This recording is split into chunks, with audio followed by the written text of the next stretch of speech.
Hello everyone, welcome back in our class Biochemistry,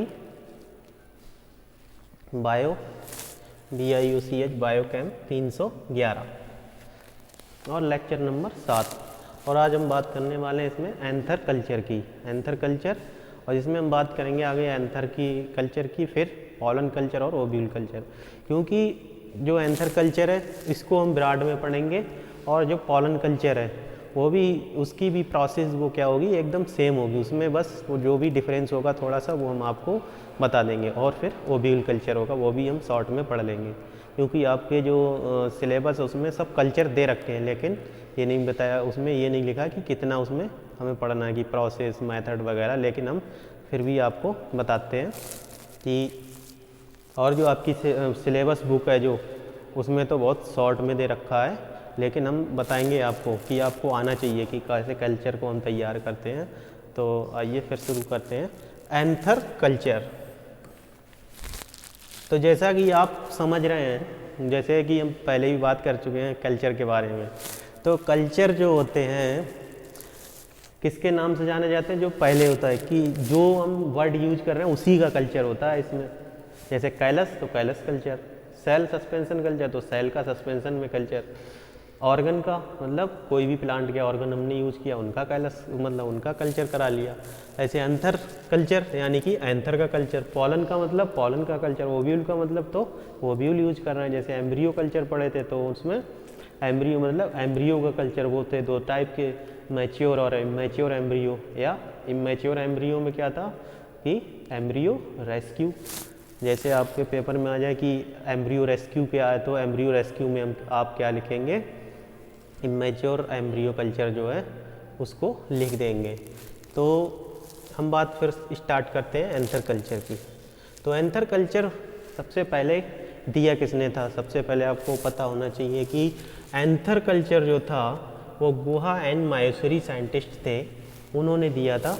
और वो किसमें दिया था? दतूरा इनॉक्सिया, दतूरा इनॉक्सिया प्लांट है उसमें इन्होंने सबसे पहले एंथर का कल्चर जो किया था, और उन्होंने दिया, गुहा और माहेश्वरी ने दिया था एंथर कल्चर। अगर एग्ज़ाम में पूछा जाए कि एंथर कल्चर किसने बताया, मतलब किसके द्वारा इनिशिएट किया गया, किसने बताया था, तो वो आप बताएंगे कि गुहा एंड माहेश्वरी ने। फिर बात आती है डिप्लॉयड कि हम एंथर कल्चर द्वारा क्या कर सकते हैं, जो हमारे प्लांट होते हैं वो क्या होते हैं, डिप्लॉयड होते हैं, तो उनसे हम हैप्लॉयड प्लांट प्राप्त कर सकते हैं। क्योंकि एंथर जो होता है वो उसके जो क्रोमोसोम होते हैं वो क्या होते हैं, हैप्लॉयड होते हैं, एन होते हैं। और उससे हम क्या करें, जब हम इसका कल्चर करेंगे, या जो पॉलन गिरन होता है इसका, या एंथर होता है पूरा, ये क्या है, एक ये स्टेमन और ये एंथर। तो जब हम एंथर का कल्चर करेंगे तो इससे प्लांट जो प्रोड्यूस होंगे वो कैसे होंगे, हैप्लॉयड प्लांट ही तो होंगे, क्योंकि इनकी जो नंबर है इनका जो वो क्या है, हैप्लॉयड है। तो ये हैप्लॉयड प्लांट प्राप्त होंगे हमें किससे, एंथर कल्चर द्वारा। तो सबसे बड़ा ये बेनिफिट है, हैप्लॉयड प्लांट हम प्रोडक्शन कर सकते हैं एंथर या पॉलन कल्चर द्वारा। फिर तो एंथर कल्चर की प्रोसेस हम जानते हैं कि कैसे हम एंथर कल्चर को प्रोड्यूस करेंगे।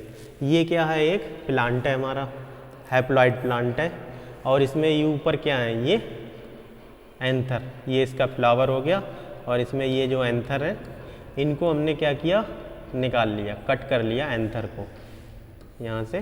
तो हमने कर किया cut the anther from the flower bud. फिर ये हमने निकाल लिए, और पूरे स्टेमन सहित ये एंथर हैं, स्टेमन सहित एंथर हैं, तो इनको कट द एंथर फ्रॉम स्टेमन, स्टेमन से हमने कट कर लिए एंथर। तो जो एंथर हैं इनको हमने क्या किया, फिर एंथर हमने निकाल लिया, इसको सरफेस स्टरलाइज किया, surface sterilisation of anther, anther को हमने सरफेस स्टरलाइज कर लिया। और उसके बाद क्या किया, पेट्री डिश में, ये क्या है, न्यूट्रिएंट मीडियम है, न्यूट्रिएंट मीडियम में हमने ग्रो कर दिए अपने एंथर। और एंथर में क्या होगा, फिर फॉर्मेशन ऑफ कैलस, फिर होगा कैलस का फॉर्मेशन होगा, यहाँ पे सेल डिवीजन होगा, जो एंथर है उसमें सेल डिवीजन होगा, और फिर सेल डिवीजन के बाद क्या होगा, कैलस का फॉर्मेशन हो जाएगा। न्यूट्रिएंट मीडियम में क्या हो गया, कैलस का फॉर्मेशन, यहाँ पे कैलस बन गया। फिर उसके बाद हम देखते हैं कि फिर शूट एंड रूट फॉर्मेशन होगा। कैलस बना, कैलस के बाद ये टेस्ट ट्यूब है, यहाँ पे क्या हुआ, शूट, यहाँ पे फिर प्रोसेस चली उसी में कि शूट और रूट का फॉर्मेशन हुआ। फिर ये क्या होगा, मतलब प्लांट रीजेनरेट हो जाएगा। वो कैसा होगा, हैप्लॉइड प्लांट होगा। और हमें अगर हैप्लॉइड प्लांट से डिप्लॉइड प्लांट चाहिए तो हम क्या करेंगे, कॉल्चिसिन का यूज करेंगे। कॉल्चिसिन ट्रीटमेंट द्वारा हम क्या कर सकते हैं, डिप्लॉइड प्लांट प्रोड्यूस कर सकते हैं। तो ये हमारा क्या था, एक जनरल प्रोसीजर था किसका, एंथर कल्चर का। एंथर कल्चर द्वारा, एंथर कल्चर से हम कैसे प्रोड्यूस करते हैं नया प्लांट। तो आप लोगों को ध्यान रखना है, अगर एंथर कल्चर आता है तो ये फिगर आप देख रहे हैं ना, ये फिगर पूरा यहाँ तक, ये आपको बहुत ज़रूरी है बनाना एग्ज़ाम में। इससे आपको मार्क बहुत अच्छे मिलेंगे, फुल मार्क मिलेंगे, कोई भी आपके नंबर नहीं काट सकता अगर आप इस वे में बनाएंगे। और फिर थोड़ी थ्योरी भी लिखेंगे। फिर इसके पाथवे हैं, एंथर कल्चर के 4 पाथवे हैं, मतलब इसका डेवलपमेंट के जो पाथवे हैं वो 4 हैं। वो कैसे कैसे होती हैं, 4 पाथवे हैं इसके। पहली, जब एक सेल होती है, एक सेल होती है वो डिवाइड होती है, तो क्या होती है, वो माइटोसिस द्वारा डिवाइड होती है। तो माइटोसिस फर्स्ट में क्या होता है, पहला पाथवे ये हो गया, फर्स्ट, सेकंड, थर्ड, फोर्थ। तो उसमें क्या होगा पाथवे में कि इनमें जो डिवाइड होंगी सेल, जो ये सेल डिवाइड होगी वो 2 पार्ट में होगी। इसमें एक वेजिटेटिव सेल होगी, एक जनरेटिव सेल, मतलब एक मदर सेल होगी, एक क्या होगी उसके द्वारा डिवाइड हुई है वो नई बनेगी सेल। तो वो जो नई सेल बनी है वो कैसी होती है कि ये होती है वेजिटेटिव सेल, ये होती है जनरेटिव सेल। तो इसमें क्या होगा, ये जो सेल होगी पहले में फर्स्ट पाथवे में वो सेम भाग में डिवाइड होगी। फिर द्वितीय में क्या होगी कि जो वेजिटेटिव सेल होगी, वेजिटेटिव सेल का हिस्सा बड़ा होगा और जनरेटिव सेल छोटी होगी। फिर थर्ड में इनमें भी छोटी होगी, इसमें बड़ी, और फिर इसमें भी छोटी, इसमें भी बड़ी। इनमें मतलब असामान्य मतलब अलग अलग डिफरेंट इसमें क्या हुआ था, सेम विभाजन हुआ था, इसमें सेम विभाजन नहीं होगा। इसमें एक वेजिटेटिव पार्ट बड़ा और ये छोटा होगा। तो ये माइटोसिस फर्स्ट में पाथवे हैं, जो 4 पाथवे उनका डिवीजन हो रहा है।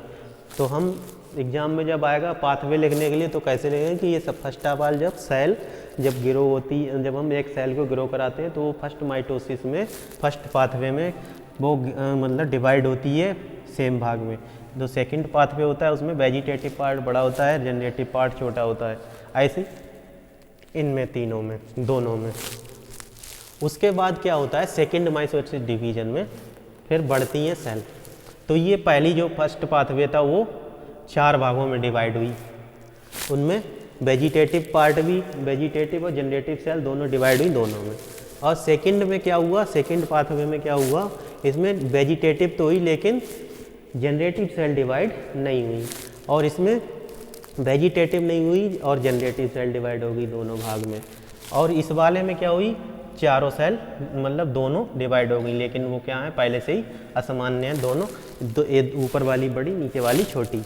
तो उसके बाद जब सेल डिवीज़न होता है उसके बाद क्या होता है, कैलस का निर्माण होता है। तो ये प्री कैम्ब्रियोनिक सेल मास, यानी यहाँ पे कैलस का निर्माण हो गया।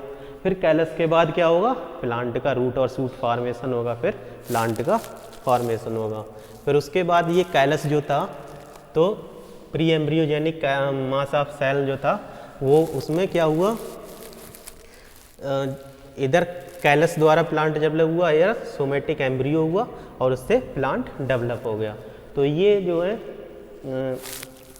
आपको ये मतलब जो भी इसके फिगर हैं वो आपको बनाने पड़ेंगे एग्ज़ाम में। तो एंथर कल्चर क्या होता है, अब थोड़ी थ्योरी की तरफ आ जाते हैं। ये एंथर कल्चर क्या होता है, culturing of anther obtain from unopened flower bud and the nutrient medium under aseptic condition.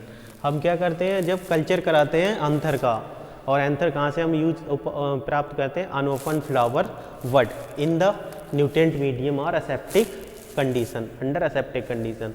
Aseptic condition में हम जब अनओपन फ्लावर से प्राप्त किए हुए कल्चर को हम कल्चरिंग कराते हैं, उनकी वो एंथर की जब हम कल्चरिंग कराते हैं उसको हम क्या कहते हैं, anther culture. And callus tissue or embryoids that give rise haploid plantlets either through organogenesis or embryogenesis. और फिर जो कैलस बनता है, कैलस टिश्यू जो बनती हैं उनसे हमें क्या प्राप्त होता है, हैप्लॉइड प्लांट प्राप्त होता है। वो कैसे होता है, थ्रू द ऑर्गेनोजेनेसिस या एम्ब्रियोजेनेसिस द्वारा। तो ये दोनों हम बता ही चुके हैं आपको। फिर पॉलन कल्चर के बारे में बात आती है, तो वहाँ पे हमने एंथर का कल्चर किया, यहाँ पे हम कर रहे हैं एंथर डायरेक्ट नहीं करेंगे, यहाँ पे हम पॉलन को निकाल कर करेंगे।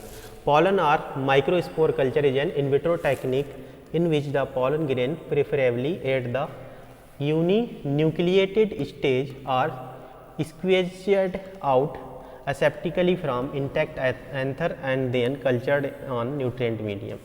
फिर हम इसमें क्या करते हैं कि जो पॉलन ग्रेन होते हैं उनको निकाल कर, pollen grains preferably at the uninucleated stage are squeezed or aseptically from the intact anther and then cultured in nutrient medium। यहाँ पे हम क्या करते हैं, जो कल्चर बनाते हैं उसमें हम क्या करते हैं, पॉलन को हम डायरेक्टली उस पर ग्रो कराते हैं मीडियम पे, उससे हम प्लांट तैयार करते हैं। The microspore develop into haploid embryoids. उसके बाद ये हैप्लॉइड एम्ब्रियोइड में डेवलप होते हैं जो पॉलन होते हैं। And callus tissue that give rise haploid plantlet by embryogenesis or organogenesis. इसमें भी फिर कैलस फॉर्मेशन हो गया। तो उसमें जैसे हमने पिछला जो फिगर देखा था पॉलन कल्चर और एंथर कल्चर, मतलब एंथर कल्चर का, तो उसमें हमने एंथर को डायरेक्ट कराया था गिरो। यहाँ पे हम क्या करेंगे, एंथर को क्रश करा के उनका जो पॉलन होगा उसको निकाल करके पॉलन का कल्चर हम कराएंगे मीडियम पे। बस इतना डिफरेंट है पॉलन और एंथर कल्चर में, इतना ध्यान रखना है हमें। Principle of anther and pollen culture का, the production of haploid plant exploit that totipotentia microspore। In this process, the normal development and function of the pollen cell become a male gamete stopped and its derivative forcefully new metabolic pathway for vegetative cell division। तो इसमें जो है vegetative cell division और regenerative cell division होता है, metabolic pathway वो हमने आपको दिखा दिए हैं, तो वो आ जाएंगे आपके पाथवे जितने भी हैं वो डेवलप कैसे कैसे हुई थी वो बता देंगे आप लोग। ये method of anther and pollen culture का है। तो ये फिगर भी आप बना सकते हैं एंथर और पॉलन कल्चर का। जैसे इसमें जैसे इन्फ्लोरेसेंस है, वहाँ से हमने फ्लावर लिया, प्लांट्स के फ्लावर ले लेते हैं, वैसे ही वही सब जितनी भी प्रोसेस है वही सब प्रोसेस है कि फ्लावर ली, फ्लावर बड से हमने एंथर निकाल लिए, एंथर को सरफेस स्टरलाइज किया, फिर उनको न्यूट्रिएंट मीडियम में कल्चर्ड करा दिया, कल्चर्ड कराने के बाद मास ऑफ सेल बना, फिर प्लांट में नए प्लांट में रीजनरेट हो जाते हैं। ये सब है ऐसे ही पॉलन द्वारा। फिर procedure of anther culture, collection of unopen flower bud, मतलब हम पहले अनओपन फ्लावर बड को हम कलेक्ट कर लेते हैं, उसके बाद surface sterilise with mercuric chloride और उसका सरफेस स्टरलाइजेशन कर लेते हैं। किसके बाद मर्क्यूरिक मर्क्यूरिक क्लोराइड होता है उससे स्टरलाइज कर लेते हैं। फिर anthers excised from flower bud and kept separately, और जो एंथर होते हैं उनको हम क्या करेंगे, फ्लावर बडों से उनसे अलग कर लेंगे। फिर anther is first meiotic division selected by acetocarmine test, और इनका हम एसीटोकार्माइन द्वारा टेस्ट कर लेते हैं किसके लिए, डिवीजन के लिए, मेटोटिक डिवीजन के लिए। फिर inoculated in the medium containing glutamine, L serine and inositol. फिर हम इसको न्यूट्रिएंट मीडियम में ग्रो करा देते हैं। तो प्रोसीजर सब वही हैं जो हमने आपको जनरली बता रखे हैं। Inoculated the culture at 25 degree centigrade for 15 days, here anther grow in the embryoids. यहाँ पे एंथर जो है मतलब 25 डिग्री सेंटीग्रेड पे हम इसको एंथर कल्चर को ग्रो कराते हैं और 15 दिन के लिए। और यहाँ पर क्या होते हैं, एंथर जो है ग्रो हो जाते हैं एम्ब्रियोइड्स में। फिर embryoids transfer to rooting medium under 300 lux illumination after 4 to 5 week, the embryos become plantlet। उसके बाद एम्ब्रियो जो होते हैं वो ट्रांसफ़र कर देते हैं हम रोटी मीडियम में अंदर 300 लक्स लाइट इंटेंसिटी जो होती है। फिर after 4-5 week the embryoids become plant land, और एम्ब्रियोइड क्या है वो एक प्लांट में कन्वर्ट हो जाता है। फिर after acclimatisation transfer to greenhouse, मतलब इस प्लांट को एक्लिमेटाइज करने के लिए कि वो उस जो वातावरण होता है उसमें वो ग्रो कर जाए, उसके लिए हम ट्रांसफ़र करते हैं सबसे पहले ग्रीन हाउस में। ग्रीन हाउस के बाद हम फील्ड में उतारते हैं, मतलब फील्ड में लगाते हैं इनको। फिर आता है प्रोसीजर ऑफ पॉलन कल्चर। तो पॉलन कल्चर का भी वही है सब, तो आप लोग ये देख लेंगे पॉलन कल्चर का। फिर आती है ओव्यूल कल्चर। जब हम ओव्यूल का कल्चर करते हैं, this is technique by which ovule are aseptically isolated from ovary and are grown on chemically defined nutrient medium under control condition. जब हम ओवरी को जब हम आइसोलेट करते हैं ये ओव्यूल को ओवरी से, जो ओवरी होती है फ्लावर में, उससे हम ओव्यूल को आइसोलेट कर लेते हैं। फिर हम उसका कल्चर कराते हैं न्यूट्रिएंट मीडियम में अंडर कंट्रोल कंडीशन में, तब हम उसको कहते हैं ओव्यूल कल्चर। मायोसरी isolated ovule of Papaver somniferum and cultured them on nutrient medium. और इन्होंने जो मायोसरी थे 1958 में उन्होंने कल्चर कराया था पेपेवर सोमिनिफेरम प्लांट का and cultured on nutrient medium. उन्होंने न्यूट्रिएंट मीडियम में ओव्यूल का ओवरी का कल्चर कराया था। पर्पज इसका क्या होता है, it is tried to those case where the embryo avoid very early, मतलब जब किसी केस में एम्ब्रियो अवॉइड कर जाता है जल्दी अर्ली, तो उसमें हम इस केस में हम ओव्यूल कल्चर का यूज करते हैं। Embryo culture is not possible due to difficulty it excision at very early stage difficulty and arriving the right kind of complex nutrient medium for culturing hybrid embryo. और ये बहुत ही difficult होता है जब हम इसको हाइब्रिड एम्ब्रियो का जब कल्चरिंग कराते हैं। वो कब क्यों, excision it very early stage, जब बहुत ही जल्दी स्टेज में क्या हो जाता है, जो इसका एम्ब्रियो का मतलब अवॉर्ड हो जाता है।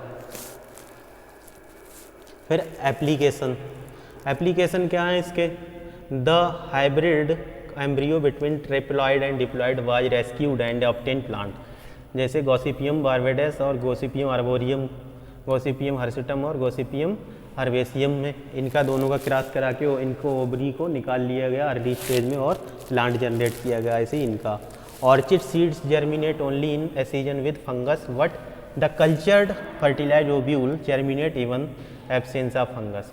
और जो ऑर्चिड सीड थे वो फंगस उनमें था, एसोसिएट विद फंगस, वो फंगस के साथ मतलब उनमें फंगस था, लेकिन उनके जब हमने एम्ब्रियो से डायरेक्ट जब एम्ब्रियो बना और एम्ब्रियो से ओवरी निकाल कर कल्चर किया तो वो जो प्लांट था उसमें क्या था, फंगस एब्सेंस था। और test tube pollination and fertilisation is possible through ovule culture. और टेस्ट ट्यूब में ही हम मतलब फर्टिलाइजेशन करा सकते हैं, और वो किस में पॉसिबल होता है, ओव्यूल कल्चर अगर कराएं तो टेस्ट ट्यूब में ही हम फर्टिलाइजेशन करा सकते हैं। It help in development of several embryos in citrus and other crop plant. और ये हेल्प करता है सेवरल एम्ब्रियो में, जैसे साइट्रस और अदर प्लांट में उनके डेवलपमेंट कराने में। Culture of unfertilised ovule help in the formation of haploid plant. और ओव्यूल कल्चर द्वारा भी हम क्या कर सकते हैं, हैप्लॉइड प्लांट का प्रोडक्शन कर सकते हैं। तो आज हमने पढ़ा एंथर कल्चर, पॉलन कल्चर और ओव्यूल कल्चर। तो इनका जब भी एग्जाम में आएगा तो आप फिगर ज़रूर बनाएंगे।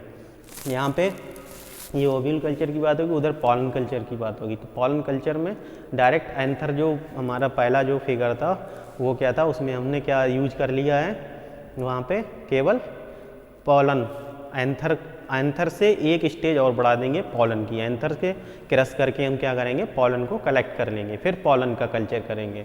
इसमें हम क्या कर रहे हैं, ओव्यूल का कल्चर। तो आज की बात हमारी हो गई एंथर कल्चर की और पॉलन कल्चर की और ओव्यूल कल्चर की। फिर मिलते हैं अगले क्लास में। Thank you.